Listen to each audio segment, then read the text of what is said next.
Step 11, the 80-20 rule. You may be wondering how to make this whole lifestyle work, how you can live healthy without making sacrifices or live your best self and still have a social life, still have energy to do the things that you do, but also indulge in the things that you love. And I have the secret for you. This is how we put this all together and where you can have a lifestyle where you feel like you have it all. And I call this kind of the 80-20 rule, which is a European type of lifestyle. You're not giving anything up. You're just paying attention a little bit more on purpose. And I believe the secret to unlocking this mindful eating lifestyle comes down to this simple idea. And this 80-20 rule is basically a plan that's sustainable and that's enjoyable and where you're planning ahead to make everything count. I also find that it's a great plan to follow when you're trying to achieve your goals, whether it's weight loss, getting off your medications, improving inflammation, managing your energy, or even just boosting your mood. An important thing to know is that perfect will never work. Instead of striving to be perfect, strive to be better. Here's how the 80-20 rule works. 80% of the time, you focus on eating foods found in the center two circles of the food target. Those foods closest to the source, you're reading ingredients, and you're cooking more meals at home. And 20% of the time, you make room for the things that you love without the worry and without the guilt. Guilt only comes when we overdo.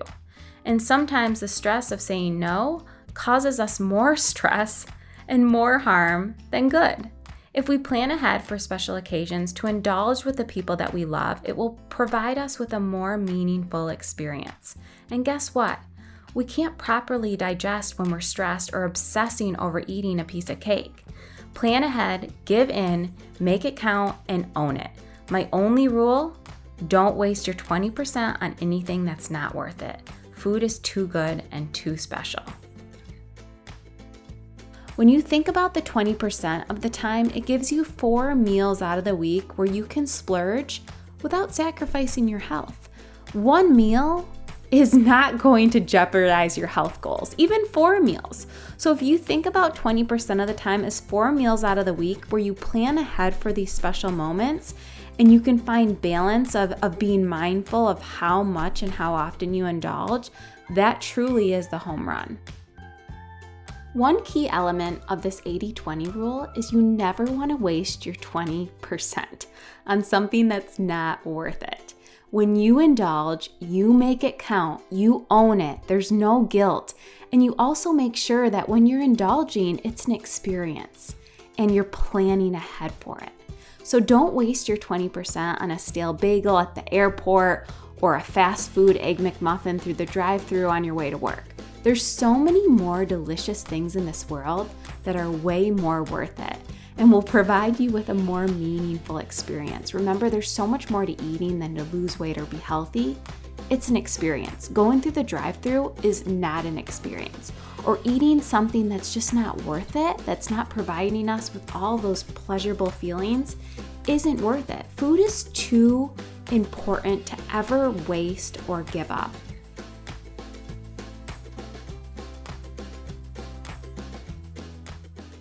I think so often, people say that they love coffee so much that they're almost like coffee fiends and, they're getting coffee in the airport or on the plane or through the drive-thru. If you love coffee so much, you treat it right.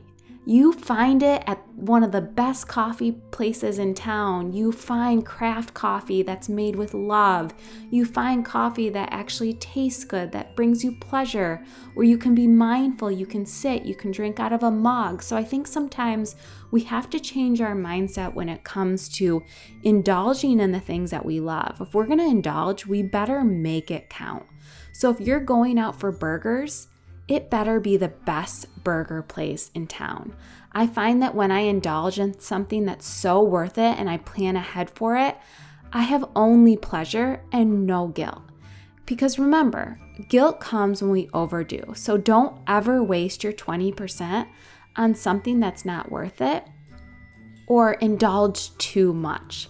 The reason birthday cake is so special is because we only have it on occasion. My son recently turned 1 and we ordered his cake from the best bakery in Chicago. I knew that an important element in truly enjoying his first birthday and being present to the whole experience required eating cake with my son for his very first time. Also, it's important to be mindful of how much you indulge. Having one piece of cake is perfectly satisfying. You already know what that cake tastes like. You don't need to have 2 or 3 pieces to know what it tastes like. Sometimes I think about, going back for seconds, but I stop myself and say, how will those seconds or thirds make me feel? Will I be able to enjoy that experience?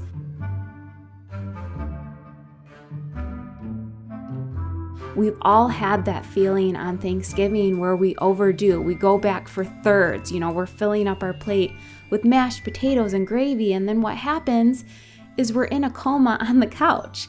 And that experience that should have been a time of connecting with our family that we haven't seen in a while is totally ruined because no one has energy for it. So I think so often we think that we want to overdo, but we have to stop ourselves and say, what will this make us feel like during and even after eating it? You may even find that as you start to live by this 80-20 rule, your 20% will slowly become better and better, and you won't need to indulge as much, knowing that you can simply save these occasions for a time that's actually worth it. Sometimes when I go out for burgers or I go out for something that I love, I just improve the quality. I'm still indulging, but not so much. So if I go out for burgers, maybe I'm choosing a grass-fed beef burger, or instead of French fries on the side, I'm doing sweet potato fries, or I'm doing a side salad. So sometimes the 80-20 will start to blend together, and you'll make even your 20% a little bit healthier, just being kind of mindful of the experience. Every meal is an experience, and it's important to make it count. Going for your mom's famous chocolate chip cookies, own it. Indulge. We don't want to give up these things. One big tip for eating more mindfully is to know where your food is coming from so you don't waste your 20% without knowing it. A couple years ago, I joined a beautiful new athletic club in Chicago with the most amazing amenities. Everything was high quality. You could feel it when you walked in, including the food and the restaurant. The chef at the restaurant came from a popular restaurant in Chicago and had a focus on seasonal and fresh. I loved eating at the restaurant because I trusted where my food was coming from and that it would be the highest quality. Little did I know that the smoothie bar attached to the restaurant didn't have this same philosophy because it was managed by a completely different party. After some hard workouts at my club, I would occasionally stop at the smoothie bar to get an energizing superfood-rich smoothie, or so I thought. Many of the smoothies were made with collagen, protein powders, and slim boosters since that's what most members of the club were looking for. At On Target Living, we stay away from these added fillers as they tend to be processed and further away from the source. Instead of protein powder, which is very processed and hard to absorb, we typically go towards hemp seeds, which is just a nice, tasty little seed. 3 tablespoons gives you 11 grams of protein, and it's so much more affordable. Now, when I went to this smoothie bar, I usually would order a peanut butter and jelly smoothie. The menu listed the ingredients as peanut butter and fresh berries and just a few simple ingredients, so I thought I was in the clear. One day at the smoothie counter, I asked the guy behind the counter what peanut butter they used to make this smoothie. I started to be curious and ask questions. Someone had mentioned that the smoothie bar was completely different than the restaurant since it was owned by another party. So when I asked the gentleman to pull out the peanut butter they use, he instantly pulled out this ginormous tub of peanut butter to show me. And I knew instantly by looking at it that it wasn't good. It was this huge Crisco-looking white tub that I knew could not be natural. So I looked at the ingredients since that's the number one indicator of quality, and to my disbelief, there was hydrogenated oils, palm fruit sugar, and a whole slew of other ingredients I couldn't pronounce. I don't think it even contained peanuts, just peanut flavor. I felt so cheated. I was busting my butt at these hard workout classes, trying to fuel my body right after a hard workout, and little did I know I was wasting my 20%. Why would I want to waste my 20% on something that wasn't worth it? Without even actually knowing it, I'd rather save my 20% for a more meaningful experience. Maybe it's a amazing donut in town or going to brunch with some of my favorite people. The bottom line is you have to be your own advocate and know where your food is coming from. You want to make sure that you're trusting the ingredients. You would be surprised at all the added fillers that are put in our foods without knowing it, even when it comes to the coffee we're ordering, at the coffee shop. So always ask what's in your products and reading the ingredients, because we never want to waste our 20% on something that's just not worth it, or worse, waste it on something without even knowing it. We should all know exactly what we are putting in our body. There's too many amazing things in this world to waste it on something that's not worth it or good for you.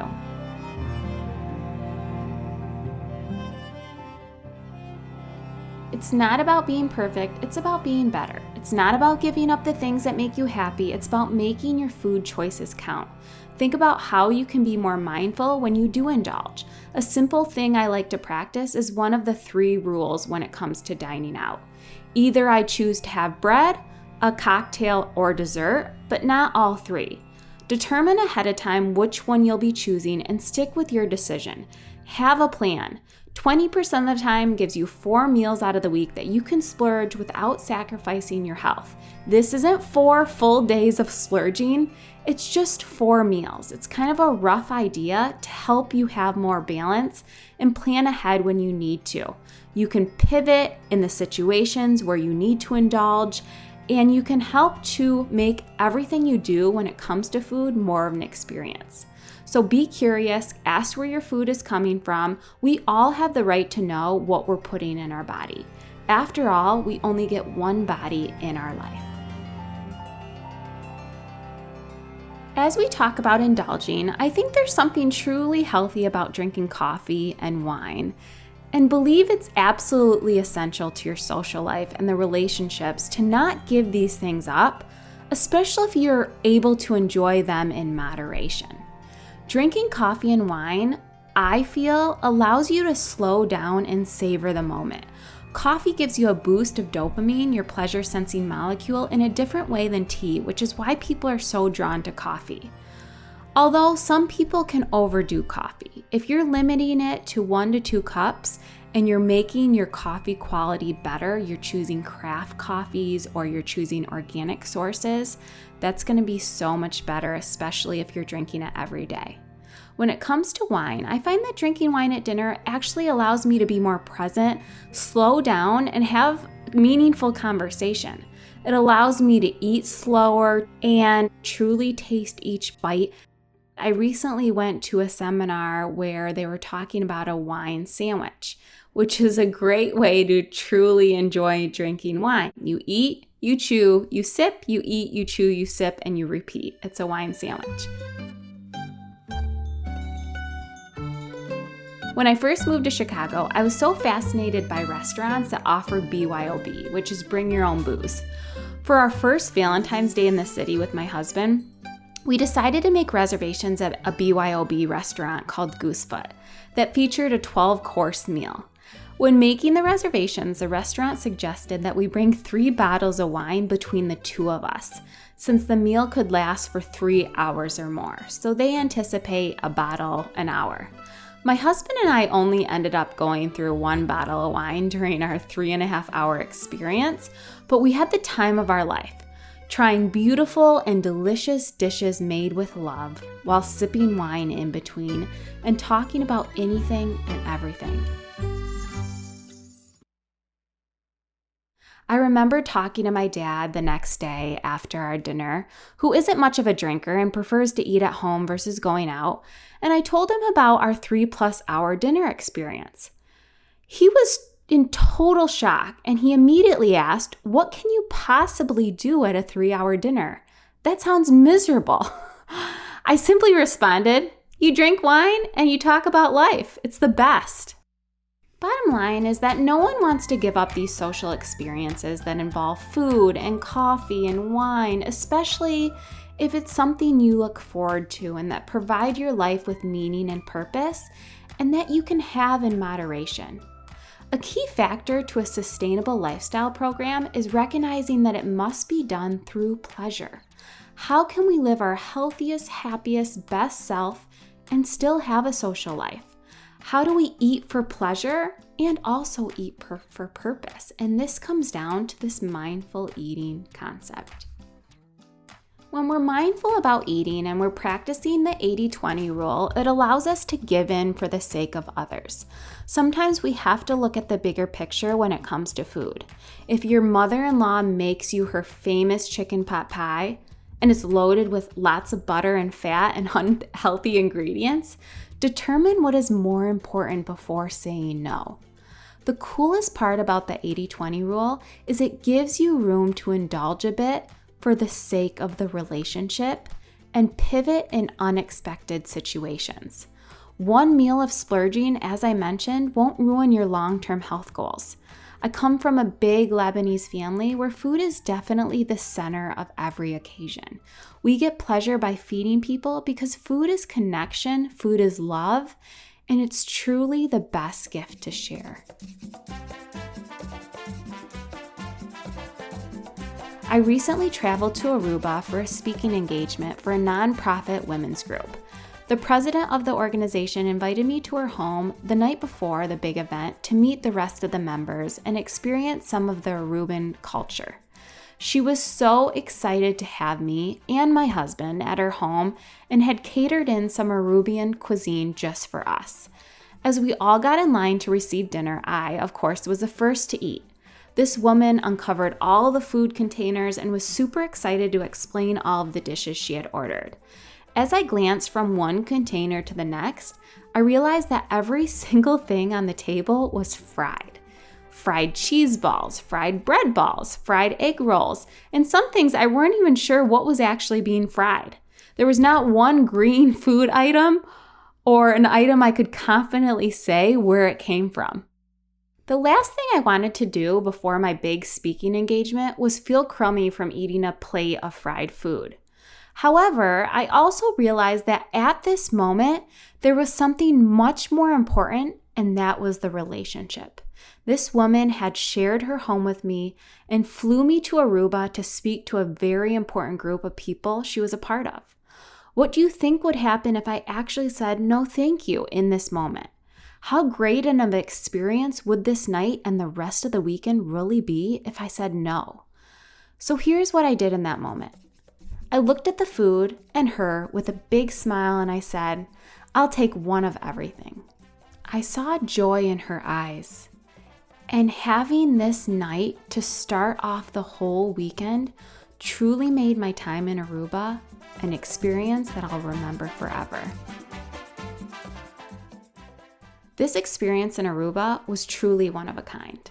The love and attention showed to me and the way that these people made me feel comfortable in this foreign land will be something I'll cherish forever. So sometimes in life, we have to give in for the bigger picture, knowing that food is truly the ingredient that binds us all together.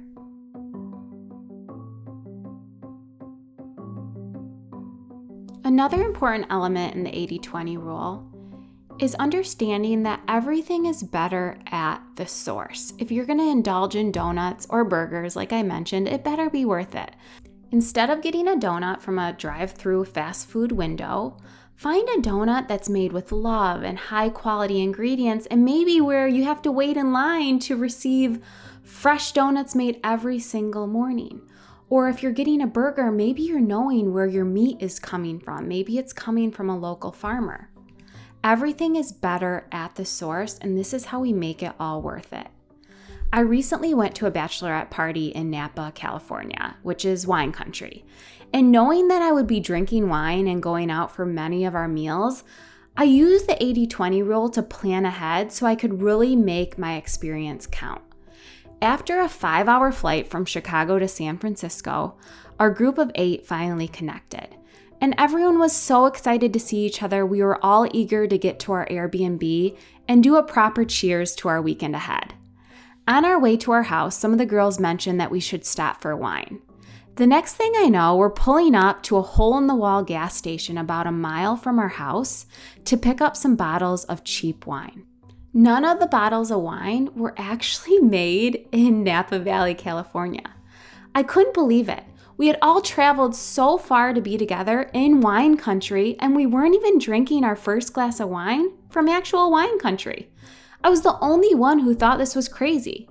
Most of these wine bottles in the gas station, they were cheap. They were from Europe, made thousands of miles away from where we were. I couldn't help but thinking about how much better our experience would have been if we actually started with wine from the source. Wherever you are in this world, understand where your food is coming from. Don't order sushi if you're in Utah or in the middle of the country. Maybe you're on the coast somewhere. That's a perfect time to experience fresh seafood. So just having this mindset, being a little bit more mindful of where your food is coming from and how to make your eating experience worth it.